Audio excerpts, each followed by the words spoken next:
You're about to enjoy a Cloudcast original. Local stories, local storytellers, local brands. Have you ever felt that you as a woman may not appear to measure up when you see incredible women in strong roles? You may be surprised when hearing from women in these positions and how we all share many of the same challenges. Thank you for joining us for the SheEO Lead-In podcast with Rebecca Jones as we share the journeys of women. Hello, I'm Rebecca Jones, your host of SheEO. We are on an exploration together to discover more about the personal journeys of incredible women in both career and life. We all have paths to share that sometimes take incredible turns, deep resilience, and courage to navigate. My hopes are that the challenges shared here encourage women to take leaps of faith and growth when a journey feels too difficult or unachievable. There is great strength deep within each one of us. These stories are meant to share the ways strong women have taken their dreams to strive and thrive to new heights despite their sometimes rocky paths and found a way to lead in. Today we were here with Heather Moyer, President and CEO of H&M Systems. Heather, how are you today? We are so excited to have you with us. Oh, Rebecca, I'm great. Thank you so much for having me. It's an honor. So tell us a little bit about yourself and what you do every day, because folks that are listening, they might not know what you do.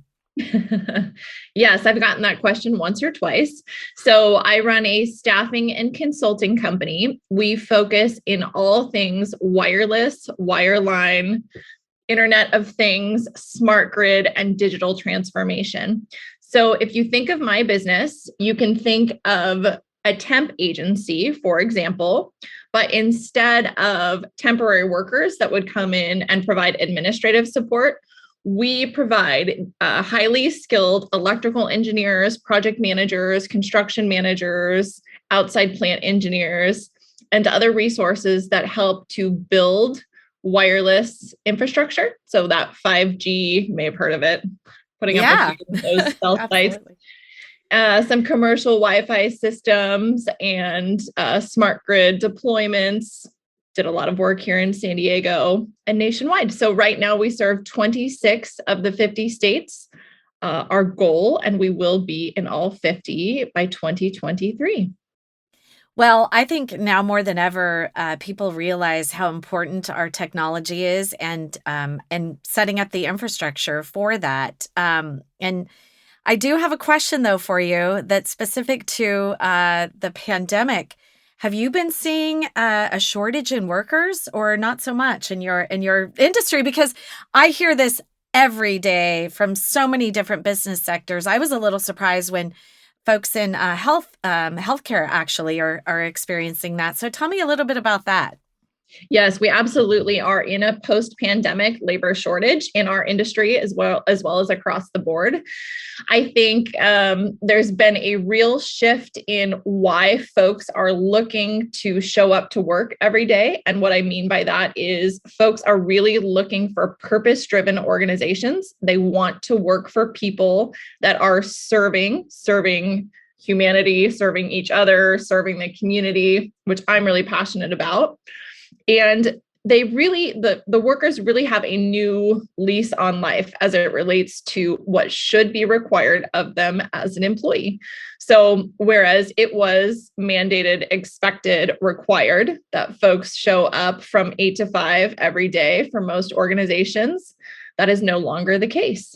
And we've all had a new sense of how we can accomplish our work. And I know that the workers, many workers are exploring how they can continue that work-life integration as they move forward. In addition to that, in addition to the labor shortage, we also are seeing what's being referred to as the great attrition, right? So 40% of workers right now are responding to surveys that they are going to depart their current organization within 3 to 6 months. Part of that is no remote work plan. Part of that is compensation. Part of that is competition. And then part of that is that lack of purpose in the organizational culture. So it's going to be very interesting to see how it unfolds and to see how the community really responds to that. Well, and don't you think too, it has to do with priorities of our lives and saying, okay, well, this used to somehow be important to me. I think there's going to be a shift. I don't know about you, but growing up, my dad did the same job, not necessarily with the same organization, but the same job his entire career. And that is no longer happening. I think people are switching more often. They're finding things that they're more passionate about. But I think, too, with the pandemic, don't you think that whole, yeah, that used to be important to me, but now that's not a priority. This is more a priority. Don't you think that's actually causing a shift as well? Oh, absolutely. And I can speak for myself, right? I'm unwilling to miss things for the kids. I'm unwilling to think that a resource has to be based in a certain location for that project to be successful. It's really transitioned the lens in which I look through challenges. And I think that's true for a lot of employees. I'm encouraged and excited for folks to really look at what it is that they are passionate about and how they can bring that to the organization. Because really, as employers, we benefit from that. If you're willing to encourage, create, cultivate, train and develop new skills in the employees, we're the big winner as the employer. So I really encourage that. And we've been having a lot of fun here on our team doing that, both internally and for our W-2 workers who are scattered. It's interesting that you say that. Every time I go and I talk to groups of young people, I always tell them, find something that you're passionate about, because there's really no way that you can fail at that if you've got the talent. But mentally, I think the mental perseverance that happens when you're passionate about something is really 90% of any job, any skill, anything in life. If you've got that passion part and you're really committed to it, you really can overcome a lot of your obstacles in life, right? Oh, absolutely. I agree with that 100%. It makes me think of the first marathon that I ran here in San Diego. Actually, it was the San Diego Rock and Roll Marathon. And, I have this 6-month training schedule, and I'm dedicated to running it with some customers and some employees. And what you recognize in the training, and particularly on race day, as you get to mile 23, 24, it's a mental game. It is a mental game. So yes, you have to do the work. You have to develop the skill. You have to, get specialized in a specific trade. But life is a mental game. And I've been really into this recently, into the neuroscience of success and the neuroplasticity of behavior. And so it really affirms your belief and is accurate. Oh, totally. So, okay, let's talk about you as a person. So, Heather, when you were a kid, do you have any stories that someone might not know about you that they find interesting? I've been telling this story a lot recently, so I'm going to share it with everybody here today too. And I think it's a great story that just exemplifies determination and competitiveness and not fitting into a box. I call this my obscure fact when I'm in a group. When I was in 8th grade, I am the sister of 2 older brothers. So older brothers, 10 years older than me, other brother, 7 years older than me, and they were both captains of their wrestling teams. So in 8th grade, I decided I wanted to go out for the boys wrestling team. And I went in, met with the coach, and he said, no, you can't join. You're a girl. You can't join the boys wrestling team. There's no women on the team. So I recruited 3 of my closest friends, and we all showed up back at the coach's desk and said, okay, there are 4 of us now. We will be joining the wrestling team. And effectively, it is co-ed. And, as a little girl, I didn't recognize what it was in me that really was unwilling to accept other people's expectations and boundaries and those types of things.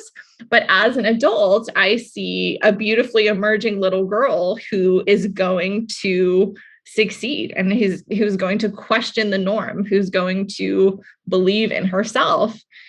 And I think when I'm feeling disconnected from that little girl, I can call on memories like those and remind myself that this is who I was created to be in the first place. Well, what made you so fearless? Because that is incredible. Yeah, my mom, I would say. Oh my My gosh. mom is a very successful educator. She was in education administration. She was ran the PhD program for educational leadership and eventually became the dean of California State University, San Bernardino, Palm Desert campus. And anytime I had any doubt, the message was always, you can do anything. You can do anything. You don't need anybody. You can do it on your own. And that's what I heard. That's what I heard. And that's how I've lived my life. That's amazing. So, gosh, just listening to that, I do want to know though, is there one word that you think describes you? I know what comes to my mind, but Uh-oh, should I ask? Determined. I think all day and night determined, because I wouldn't even think, honestly, when I was in 8th grade, I would have never even thought, the thought would have never crossed my mind to actually say, okay, I'm going to figure out how I'm going to come in with full force because I'm doing this. I think we are our own worst enemies in as far as we don't have the courage to do many things. But maybe courageous would actually be, I don't know, determined, courageous, but I want you to tell me what you think that word is. I like them both. I would say relentless would be the first word that comes to mind. It is our first core value here at H&M Systems. It's relentlessly people driven.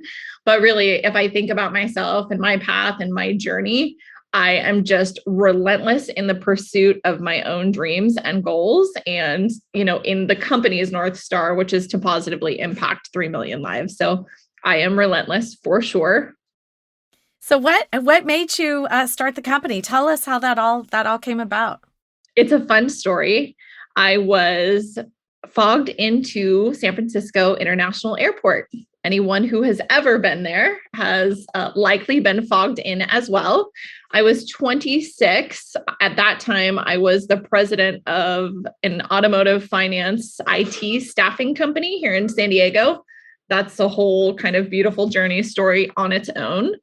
But I was fogged into SFO. I started talking shop with this mechanical engineer post-grad from Stanford who was so intelligent, really kind, and he struck up a conversation with me about talent, about staffing. And, 3 hours later, we ended up just kind of talking about what he did. So he ran an engineering company here in San Diego focused in wireless. And he actually had deployed the first wireless system here in 1998. At that point, it was called a macro system. Now they're called small cells or distributed antennas systems. It just kind of depends on what you're deploying. And he was telling me about all things mobility. And this was 10 years ago. So, obviously we were in 3G. I don't know if you remember those Razor flip phones, right? That like played little songs when your friends called, but we were in 3rd generation. And he saw a pathway in a future, which obviously has existed. And he basically said, listen, I think you should start a company with me. I think I should be the capital arm and you should do the work. And I think this is a perfect partnership. At that point, I was considering making a move anyways. I had taken that staffing company from just under $1 million, let's say, to just over 8 figures. And I had been promised equity. It wasn't coming through. I was working literally probably 80 hours a week. I know everybody says that. I really was. Was constantly on airplanes, fogged into SFO. And I just recognized that I've always been an entrepreneur at heart. That little girl, that determined, courageous, fearless little girl, was selling jewelry in front of grocery stores and always looking for a way to create happy and to earn. And so I thought it could be a good opportunity. So, I literally met with him, talked with him, researched the industry, spent a year learning about the business before I decided to make a jump, because it was a big jump. And then, as the story goes, launched the company from the bottom floor of my townhome, ate top ramen for a year, really did. My husband is a firefighter paramedic, and he had just started paramedic school. So he had just decided that he was going to take a sabbatical. It's a very interesting time, but it was serendipitous for sure. Wow. And yes, everyone has been fogged to San Francisco. It's notorious for that. I think that is a really cool story. Really. I mean, just everything fell into place, and but you had to be open to it too. You had to be courageous enough to actually take that step, because I'm sure in the beginning, the income was not the same as you had. And so really taking that step of faith. And I think that, again, fear is something that's very real to many of us, and we won't try new things. One of the things that I always talk about when I speak to young people is try things that are a little scary for you, uncomfortable, not dangerous, of course, but things that really are going to help you grow, because those things are the ones that really make a difference in your life and can be very life-changing, not even just a small tweak, but really set you on a true path to where you're at. By the way, I'm very proud of you. Oh, thank you. Very proud of you. Thank you. So, okay, so do you have kids now or no? Yes. So I have 2 young children. I have an 8-year-old little girl named Ashlyn, who is actually taking after mommy and put together an all-girls football team in the Friday Night Lights Boys League, and just had their first W on Friday. So really excited about that. And I have a 5-year-old little boy named Grayson, and married to my husband, obviously a firefighter paramedic. And what else is exciting and fun about me? I just love people. I love to sing. I'm very athletic. I am a good time. You'll never be bored with me. Well, you mentioned that you are, you never say no to something for your kids. So how does that look, balancing everything? Because I think balance is very often kind of dynamic, right? Because you've got these seasons that come into your life. You've got, with the kids, my kids are grown now, they're 21 and 25, but growing, as they were growing, we had all these commitments with their extracurricular activities and balancing and all of that, which looks very different. But how does that look for you? I hate the word balance. I think it creates an expectation that we can do it all or do everything. And ultimately, that's not the case. If I'm choosing to show up for a football game or show up to a baseball game, I'm not exercising, right? Or if I have a meeting in Ohio, I'm going to have to miss it. So I think it's really about making a conscious choice to be present in the times that you can show up, and even consciously making those decisions. That's been a big part of my work over the last 18 months. I recognized that I was making a lot of decisions unconsciously or subconsciously. And so as soon as I kind of put myself back in the driver's seat and said, hey, I can do this, but I can't do that, I really was able to shift my experience in my own life. So what are barriers that you've had in your career? Any? Yeah, definitely. Definitely. I don't want to use I'm a woman in a male dominated industry, because I think we probably have heard that story enough. And I would like to invite more women to the table so that we can put that story to bed. I would say that from a capital standpoint, I've had to make decisions related to my career and the business around capital, because I didn't have any at 26 years old. Also, if you look at the statistics, I think the last one I read was, 1.4% of private equity funds go to women-owned business, which is totally unacceptable. My girlfriend and I are actually thinking about starting a purpose-driven fund that focuses on women entrepreneur business. So I'm really excited about that. I would say those have been kind of some of the biggest struggles, you mentioned something earlier about a mindset of fear. And of course, we're human, we all have it. And I think that that is something that holds so many of us back in our career or in business, is really making decisions when you're in that fear-based mentality. I had a big win last year in the pandemic where, we lost like $4 million of revenue overnight. And I initially went right into fear, right into what expenses can I cut and how can I manage this? And thankfully, I had been doing some really impactful work and I was able to shift over right into abundance. And as I shifted into abundance, I recognized that there was a real opportunity for me to take that $4 million of lost revenue and turn it into $25 million of potential revenue. And I think of that story when I talk with my friends, with my associates, with my family, and with our teammates here. And I share it because it happens to all of us. We make decisions from that place, but there's such power and possibility when we are making decisions from a place of abundance. I always, I like to say this a lot when people are saying, oh my gosh, this happened, it's horrible. I'm like, okay, first thing you need to do, take a deep breath. Because you've got to get in that right mindset, because it's true. When you make a decision based on fear, you panic. And when you're panicking, you can't think clearly. And it's really important. You said something a little bit earlier about exercise and all of that.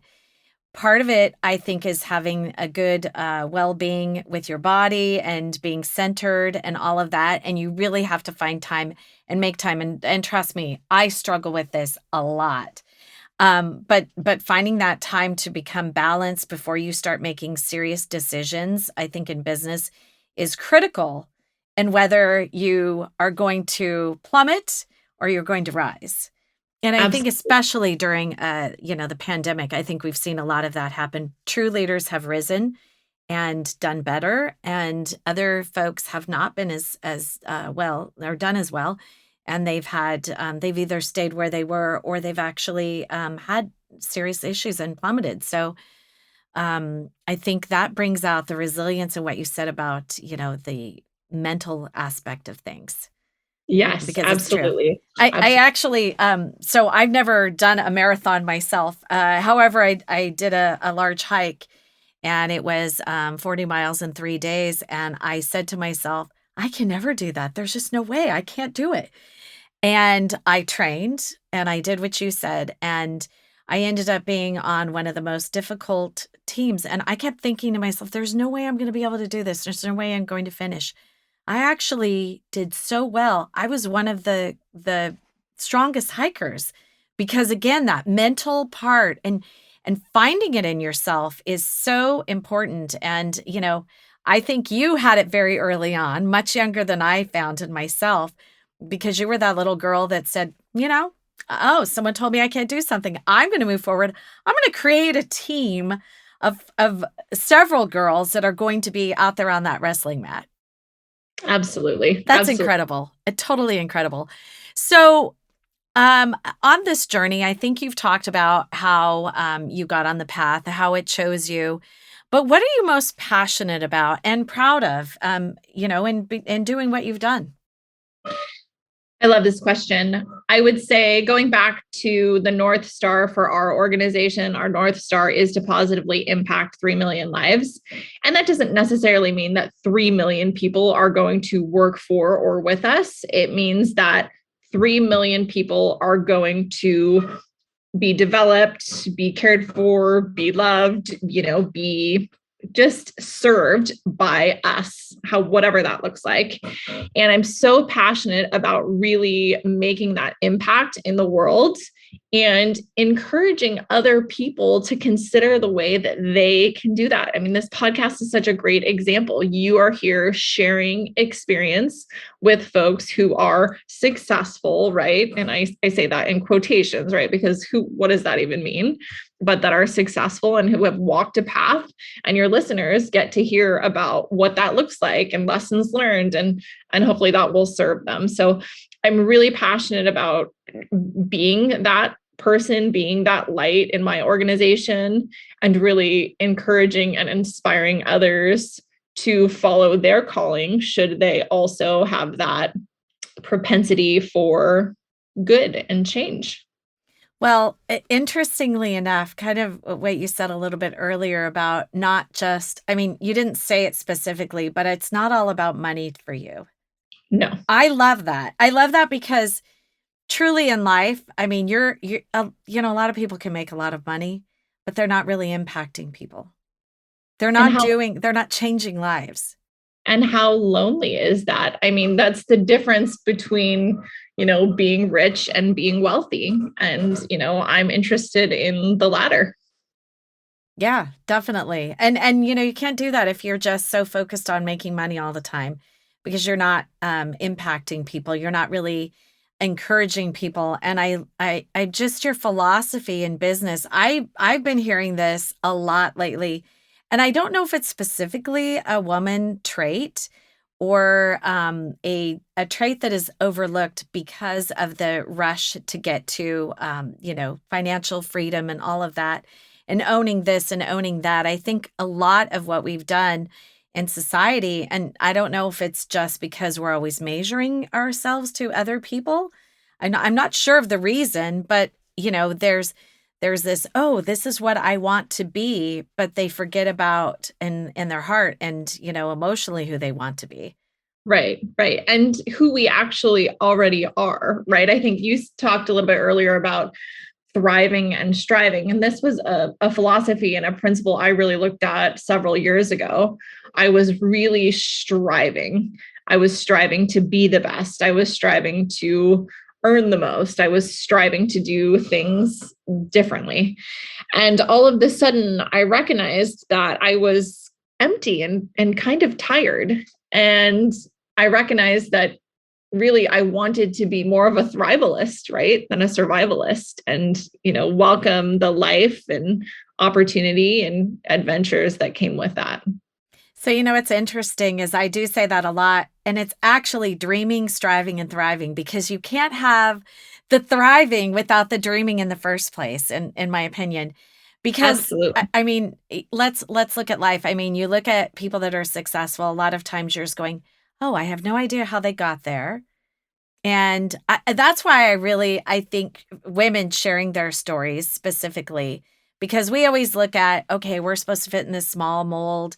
We're moms, we're wives, and, maybe that's all there is for us. I honestly look at my childhood and I think, oh, well, my parents only really wanted me to get married, and that was, pretty much it.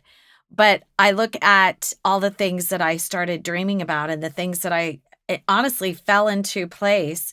And it's all about, living life and going through the experiences and, being around remarkable people, hearing what they've gone through. And then you say, oh, that happened to me. Maybe I can somehow do something amazing like they did. I think for young people to specifically hear people being authentic and sharing these things, I think it's very empowering. I hope so. I hope that that's the gift that we can give each other. I had a wonderful mentor. Obviously, she's still a mentor of mine. She really helped me as I bought out those partners and investors that I shared with you. And I asked her, how can I repay you? How could I ever repay you for all of your help? And she said, do this for someone else. Yeah. Pay it forward. Yeah. Pay it forward. Encourage someone else. I love that. So when you're in a room full of young women, what advice, they want to become leaders, what advice would you give them specifically to help them, see maybe their potential or use something in their lives to achieve things? I think it starts with what you mentioned earlier, which is knowing your end game. So understanding where you want to be. What does it look like for you to be successful, for you to be wealthy? And what is your unique, innate gift and purpose? And how can you share that with other people? So really starting with that dream and working your way to that dream with, kind of tactical career learning, coaching, counseling, and just development, trying new things and those types of things. So understanding where you want to be, I would say secondarily, embracing your vulnerability. I know that's very Brene Brown, and I don't necessarily mean it that way, but embracing where you are great and embracing where you're not yet great, but will be great. I think there's two approaches that I've really learned in business, which is identify your weaknesses and fill in your teams with folks who are really good in those places. And, or if you're passionate about it and you want to increase your skill ability to, hire a professional, engage somebody that can help you develop that skill. So know the dream, develop the skills, be honest with yourself about where you, currently thrive and where you have deficiencies, and have fun and invite other people with you, invite other people on the journey.